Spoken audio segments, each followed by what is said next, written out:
Selamat datang di video ini. Tingkat perkembangan kekuatan militer suatu negara sangat penting untuk mengukur kekuatan suatu negara secara keseluruhan.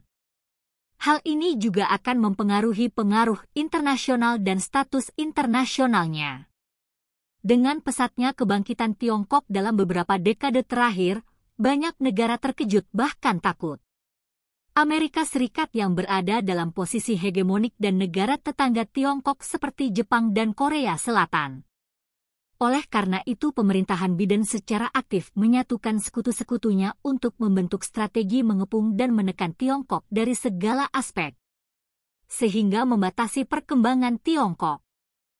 Pemerintahan Kishida adalah penolong yang baik bagi Amerika. Rakyat Tiongkok menyukai perdamaian dan menjunjung perdamaian, namun jika Jepang berani memprovokasi Tiongkok dan mencoba menyerang Tiongkok lagi, Tiongkok akan seperti singa dan naga ganas yang mencekik Jepang dari semua sisi melalui laut, darat dan udara untuk melindungi tanah airnya. Tentara Pembebasan Rakyat selalu dianggap sebagai kekuatan darat paling kuat di dunia dan telah mengalahkan lawan seperti Amerika Serikat dalam sejarah perang. Dengan kemajuan pesat Tentara Pembebasan Rakyat di tingkat ilmu pengetahuan dan teknologi militer, Angkatan Darat Tiongkok saat ini telah menjadi kekuatan terbesar dalam hal kekuatan militer dan tingkat peralatan canggih. Kekuatan roket Tiongkok menduduki peringkat pertama di dunia, penyebaran cepat dan fleksibel berbiaya rendah serta cakupan daya tembak yang besar dengan jangkauan 200 km hingga 500 km. Brigade Gabungan Tiongkok sangat kuat dan struktur divisi Jepang juga mempunyai peralatan militer yang canggih terutama dalam teknologi elektronik. Setelah Perang Dunia Kedua, Angkatan Darat Tiongkok berkembang pesat dengan lebih dari 4.000 tank tempur utama, tembakan jarak jauhnya melebihi Jepang. Jika Jepang ingin mengalahkan Tiongkok di darat, hal itu tidaklah mungkin. Senjata laser Tiongkok mengungguli Jepang dalam banyak aspek. Begitu digunakan, Jepang akan melarikan diri. Pada tahap awal Perang Dunia, karena korupsi dan ketidakmampuan pemerintahan Tiongkok pada saat itu, Raja Jepang mengambil kesempatan untuk menggunakan angkatan lautnya untuk mengalahkan Angkatan Laut Beiyang dan memenangkan Perang Sino-Jepang tahun 1888. Jepang menerima kompensasi perak yang besar dan menjarah rakyat Taiwan dan digunakan untuk mengembangkan industri militer Jepang. Selama periode ini beberapa master yang berkualitas dari Amerika seperti Deming pergi ke Jepang dan digunakan kembali yang memainkan peran penting tertentu dalam pengembangan industri militer Jepang yang canggih. Bertahun-tahun telah berlalu sejak kejadian tersebut dan Tiongkok telah belajar dari pengalaman menyakitkan tersebut. Pengalaman dan dengan penuh semangat mengembangkan kekuatan militer setelah perang, Tiongkok sangat mementingkan pengembangan kekuatan angkatan laut. Pada tanggal 4 Juni 1999 kapal induk Gagah Berani yang dibeli oleh Tiongkok dari Ukraina siap untuk kembali ke Tiongkok, karena Turki diinstruksikan oleh Amerika Serikat untuk memblokir kapal induk untuk kembali ke Tiongkok. Sebelumnya Amerika Serikat dengan niat jahat datang untuk mengintervensi insiden kapal induk yang dibeli Tiongkok dan menuntut agar semua sistem elektronik dan sistem tenaga dari kapal induknya harus dibongkar.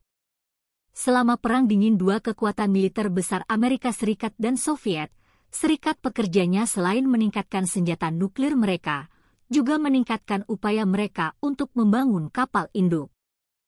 Kapal induk menempati posisi strategis yang penting di era saat ini. Pada tanggal 25 September 2012 kapal induk bertenaga konvensional Liaoning dimodifikasi secara resmi diluncurkan, mengakhiri sejarah Tiongkok yang tidak memiliki kapal induk.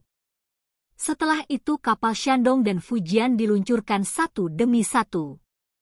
Sebelum melanjutkan lebih jauh, beritahu kami apakah Anda menyukai videonya. Jika ya, silakan klik suka dan bagikan, dan mari kita lanjutkan.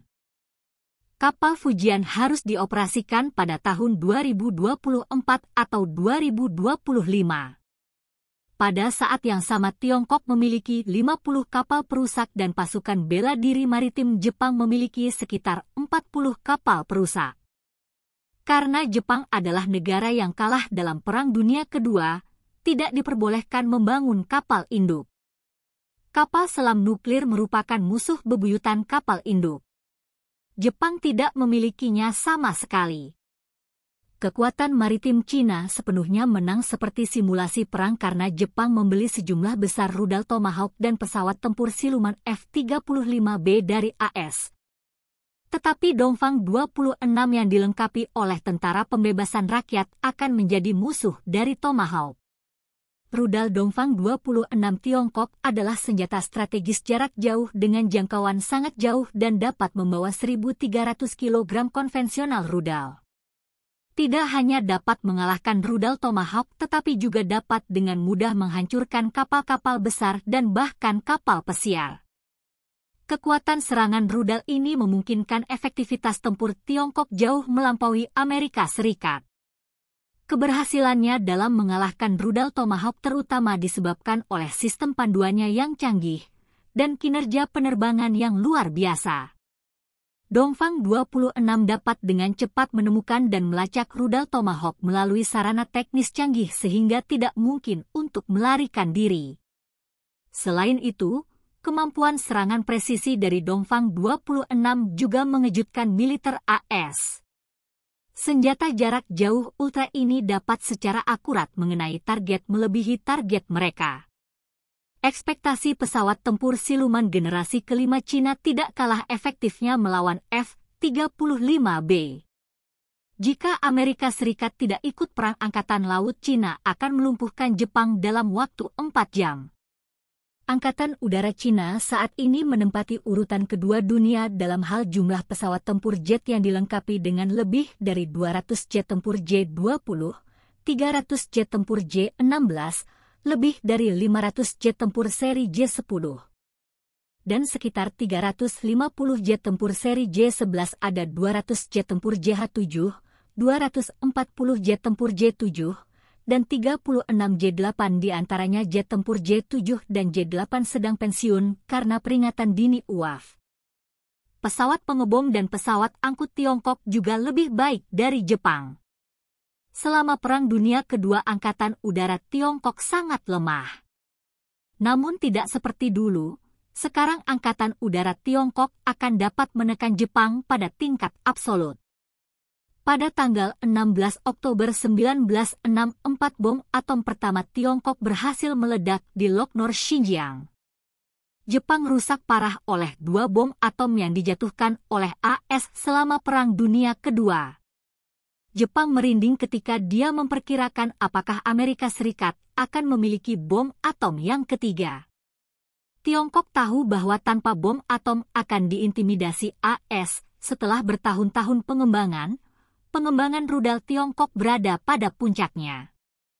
Rudal-rudal yang dapat membawa banyak hulu ledak nuklir bahkan lebih menakutkan bagi lawan-lawannya. Dicegat tidak hanya mimpi buruk bagi Jepang tetapi juga mimpi buruk bagi Amerika Serikat. Rakyat Tiongkok mencintai perdamaian dan mereka yang berani menyerang tidak akan pernah kembali. Siapapun yang menyinggung Tiongkok akan dihukum tidak peduli seberapa jauhnya.